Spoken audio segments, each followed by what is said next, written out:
Hello students, welcome to from the basics YouTube channel. मैं हूं औरूप और आप लोग देख रहे हैं थर्मोडायनेमिक्स। ये थर्ड लेक्चर है थर्मोडायनेमिक्स का। फर्स्ट लेक्चर पे हम डिस्कस किए थे introduction part, extensive intensive properties of the macro variables. Macro variables किसको कहते हैं, माइक्रो वेरिएबल्स किसको कहते हैं, इस सब के बारे में, and zeroth law of thermodynamics के बारे में। सेकेंड क्लास पे हम डिस्कस किए थे थोड़ा सा फर्स्ट लॉ ऑफ थर्मोडायनेमिक्स का introduction, specific heat, heat capacity, इस सब के बारे में, एंड इंटरनल एनर्जी कैसे स्टेट फंक्शन है एंड स्टेट फंक्शन किसको कहते हैं, इसके बारे में हम थोड़ा सा चर्चा किए थे। ठीक है, उसका लिंक हम डिस्क्रिप्शन पे डाल देंगे एंड आई बटन पे भी मिल जाएगा।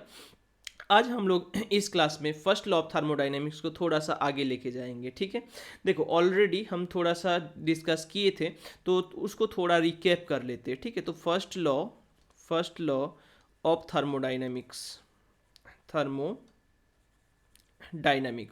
उसमें हम क्या देखे थे, देखो फर्स्ट लॉ ऑफ थर्मोडायनेमिक्स में हम देखे थे कि delta Q is equals to delta U plus delta W. मतलब जितना हम किसी से एक्सपेक्ट करते हैं उतना वो देते नहीं, इस टाइप का ये फर्स्ट लॉ ऑफ थर्मोडायनेमिक्स है। मतलब हम किसी फैन को मान लो चलाना चाहते, फैन को चलाया, स्विच दिया, स्विच ऑन किया, फैन को जितना स्पीड में जितना तेज़ी से घूमना चाहिए था वो घूमेंगे नहीं, क्योंकि वो खुद का टेम्परेचर बढ़ाने के लिए यूज़ होगा। और ह्यूमन बीइंग का प्रॉपर्टी सेम है। ठीक है, थर्मोडायनेमिक्स कुछ रियलिटी के साथ मिलता भी है। अगर मान लो कि किसी चीज़ के लिए किसी के साथ हेल्प, किसी के पास हेल्प मांगने के लिए गए हो, अब पैसा का हेल्प है तो वो दलाल जैसा हो बन जाएगा तब। ठीक है, तो मान लो 50,000 का तुम्हारा मांग है, ठीक है, डिमांड है, तो 50,000 अगर उससे मांगोगे तो वो उससे मांगेंगे 60,000, 10,000 अपने पास रख देंगे। तो एफिशिएंटली काम कहीं पे नहीं होता और नहीं हो रहा है। ठीक है, तो अगर मान लो अगर होता है तो क्या हो जाएगा उसमें, तो उसको आइडियल केस कहा जाएगा। ठीक है, बट अभी तो रियलिटी है, रियलिटी में तो होगा नहीं, तो आइडियल केस है वो। ठीक है, तो यहाँ पे देखो, जैसे किसी से भी काम लेना है, तो पैसा मांगेंगे ही वो, है ना, पैसा या फिर हेल्प, कुछ ना कुछ मांगेंगे ही। अब देखो इसमें डेल्टा क्यू को हम थोड़ा सा इसमें इस फॉर्मूला को मॉडिफाई किए थे कि delta U plus P delta V, है ना, ऐसे इसको मॉडिफाई किए थे फर्स्ट लॉ ऑफ थर्मोडायनेमिक्स को। तो बेसिकली ये पिस्टन का केस था जहाँ पे थोड़ा सा हम उसको फोर्स देके कंप्रेस किए हैं, मतलब गैसियस सिस्टम पे ये वैलिड है। ये जो है ये बेसिकली फॉर गैसियस सिस्टम है, गैसियस सिस्टम है। ठीक है, गैस के लिए ये वैलिड होता है। P delta we is the change of volume, delta U is the change of internal energy, delta Q is the change of heat, जितना हम सप्लाई करते हैं। अब देखो यहाँ पे इस फॉर्मूला को हम थोड़ा सा मॉडिफाई करेंगे और आज हम लोग बेसिकली हम लोगों का टारगेट ही ये होगा कि CP minus C V is equals to R relation को प्रूव करना। ठीक है, CP minus C V equals to R और Cp minus C V is equals to N R. कौन सा फॉर्मूला सही है एंड कौन सा गलत है, दोनों ही क्यों, कहीं कहीं पे दोनों ही लिखा जाता है, कहीं पे एन हटा दिया जाता है, मतलब एन का चक्कर क्या है, एन क्यों आ जाता है, सब कुछ हम समझेंगे इस वीडियो में। ठीक है, देखो तो Cp minus C V equals to R relation को प्रूव करने के लिए हम लोगों को ये जो लॉ है delta Q equals to delta U plus P delta V, इसको समझना होगा, इसको मतलब समझना नहीं, इसको याद रखना होगा। तो हम यहाँ पे नोट कर लेते हैं उसको कि डेल्टा क्यू का जो वैल्यू है वो delta U plus P delta V है। ठीक है, और ये जो रिलेशन है proof of Cp minus C V is equals to R, ठीक है, ये देखेंगे फॉर आइडियल गैस ही ये होता है, ये जनरली कहीं मतलब किसी रियल गैस के लिए होता नहीं है, फॉर आइडियल गैस ही ये चीज़ वैलिड है। तो देखो इसको Cp और Cv क्या था, हम लास्ट क्लास में बोले थे and thermal properties of matter पे भी बोले थे। Cp Cv क्या है, is the molar specific heat capacities, है ना। Cp जो है एट कांस्टेंट प्रेशर पे है, Cv जो है एट कांस्टेंट वॉल्यूम पे है। तो मतलब अगर हम Cp कहीं पे बोल रहे हैं, इसका मतलब क्या है कि 1/μ into delta Q by delta T at constant pressure.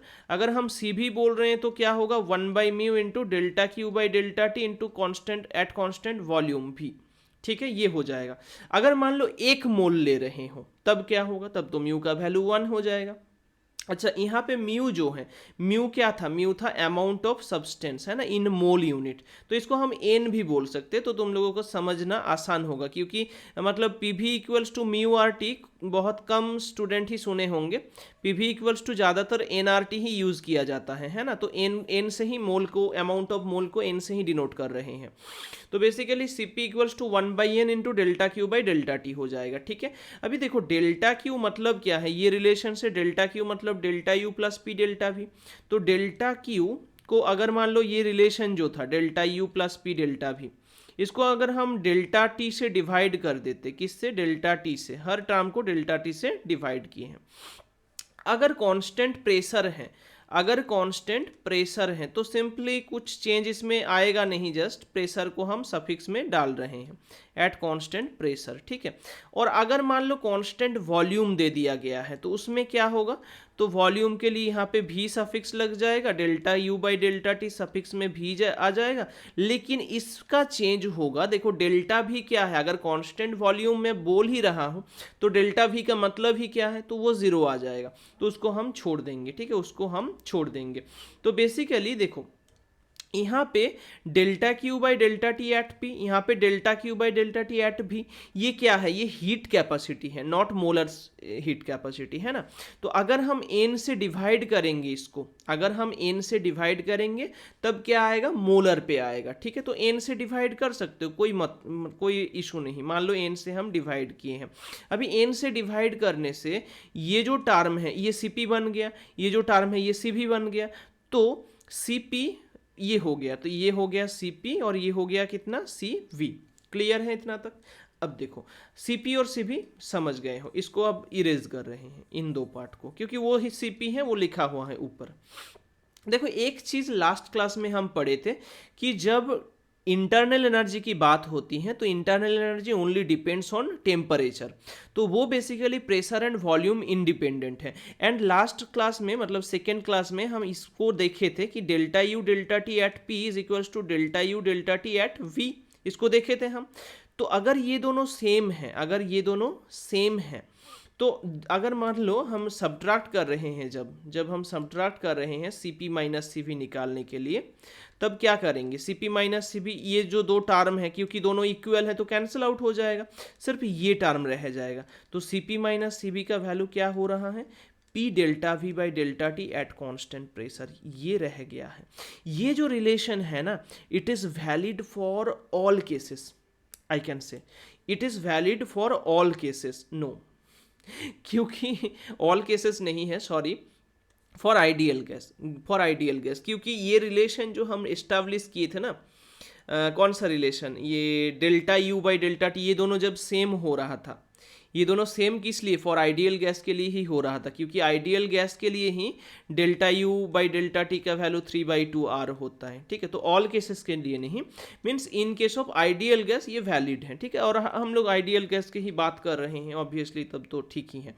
अब देखो ये जो वैल्यू है ना, delta V by delta T, P into delta V by delta T, इसको थोड़ा सा हम देखेंगे कि उसका वैल्यू कितना आ रहा है, ठीक है।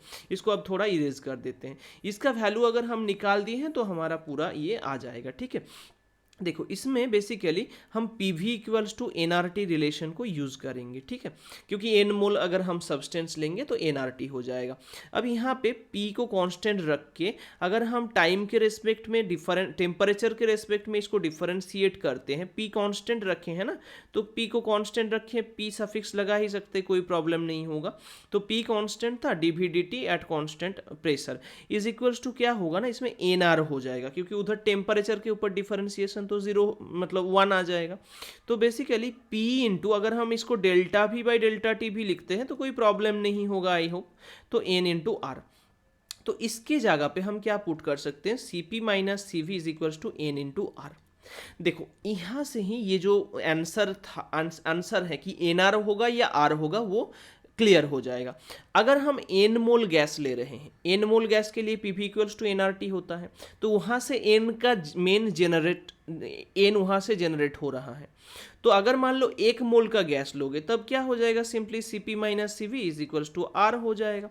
तो मोलर स्पेसिफिक हीट का जब तुम मतलब सब्ट्रैक्शन कर रहे हो Cp माइनस Cv, उस टाइम पे क्या आ रहा है, R मिल रहा है उसका वैल्यू। तो इसके रिगार्डिंग थोड़ा बहुत और एक्सपांड कर देते हैं, तो नेक्स्ट क्लास में हम लोगों को और आसानी होगी इसको समझने में।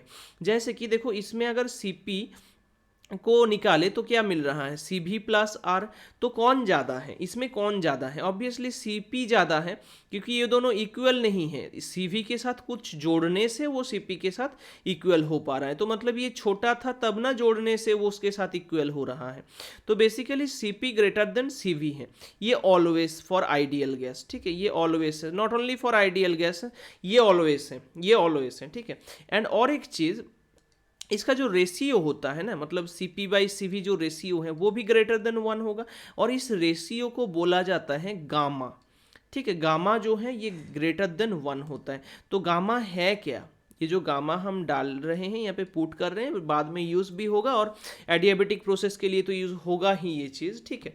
तो ये क्या है बेसिकली, गामा ग्रेटर देन 1 जो हम बोल रहे हैं, ये गामा क्या है, तो is the molars means it depends on degree of freedom first of all, बाद में समझोगे नेक्स्ट चैप्टर में, उसको अभी के लिए छोड़ दो। ये जो गामा है ये अभी के लिए ये जानो कि ratio of specific heat capacities, या फिर ratio of molar specific heat capacities eight constant pressure over at constant volume, ठीक है। तो स्पेसिफिक हीट कैपेसिटी का मतलब रेशियो है कांस्टेंट प्रेशर पे और डिवाइडेड बाय कांस्टेंट वॉल्यूम पे, और इसमें इसका जो ये आएगा वो C P minus C V equals to R, ये प्रूव आ गया है, ठीक है। तो तुम इस तरीके से इसका प्रूव को थोड़ा नोट डाउन करके मतलब लिख सकते हो, एग्जाम पे भी यूज़ कर सकते हो C P minus C V equals to R relation को, ठीक है। हम नेक्स्ट क्लास में थोड़ा और इसके बारे में डिस्कस करेंगे, लेकिन थोड़ा रिविजन देते हैं, मतलब थोड़ा सा समराइजेशन करते हैं, क्योंकि नेक्स्ट क्लास के लिए ये समरी पार्ट बहुत इंपॉर्टेंट होने वाला है। जैसे कि हम वर्क डन जो देखे थे वो क्या था, delta W is equals to P into delta V, किसके लिए, फॉर एक गैस है ना, कोई भी गैसियस सिस्टम के लिए। तो अगर हम D के फॉर्म पे इसको लिखें तो D W is equals to P D V हो जाएगा, और W इज इक्वल्स टू, तो टोटल वर्क डन निकालने के लिए हम लोगों को इंटीग्रेट करना पड़ेगा, है ना। ये नेक्स्ट क्लास पे बेसिकली यूज होगा। नेक्स्ट आज जो हम देखे हैं वो क्या है, C P is always greater than C B, and C P by C V ratio को गामा बोला जाता है, उसका वैल्यू ऑलवेज ग्रेटर देन 1 होता है, और C P minus C V का जो वैल्यू है वो एन आर होता है for N mole gases system, and C P minus C V का जो वैल्यू होता है वो आर होता है फॉर 1 मोल गैसियस सिस्टम, ठीक है। ये डिफरेंस है। और फर्स्ट लॉ ऑफ थर्मोडाइनमिक्स का तो हम delta Q is equals to delta U plus P D V को डिस्कस कर ही दिए हैं, पी डेल्टा वी को, ठीक है। ये बहुत ही मतलब देखो ये चीज़ बेसिकली आज के क्लास में ये चीज़ सीखे हो और ये चीज़ सीखे हो, ठीक है, ये वाला चीज़। तो ये दो चीज़ नेक्स्ट क्लास में हम लोग यूज़ करेंगे, तो इसलिए क्या है ना, इसको थोड़ा अच्छे तरीके से देख लेना है, ठीक है। और एक बार चाहे तो और एक बार इस वीडियो को रिपीट करके देखना, और पिछला जो वीडियो दो वीडियोस अपलोड किए थे उसका भी लिंक हम डिस्क्रिप्शन बॉक्स पे या फिर आई बटन पे दे देंगे, उसको देखना। हम पूरा एकदम क्रिस्टल क्लियर करते हुए जा रहे हैं पूरा थर्मोडाइनमिक्स को, ठीक है। आई होप कुछ डाउट नहीं है, अगर डाउट हुआ होगा फिर भी तो कमेंट सेक्शन पे कमेंट कर सकते हो, और अगर वीडियो पसंद लगा तो वीडियो को लाइक एंड शेयर करना, और अगर इस चैनल पे नया हो तो चैनल को सब्सक्राइब करके बेल आइकन को प्रेस करना, ताकि इस टाइप का नया इन्फॉर्मेटिव एजुकेशन रिलेटेड वीडियोस सबसे पहले मिल जाए, ठीक है। Okay, thank you.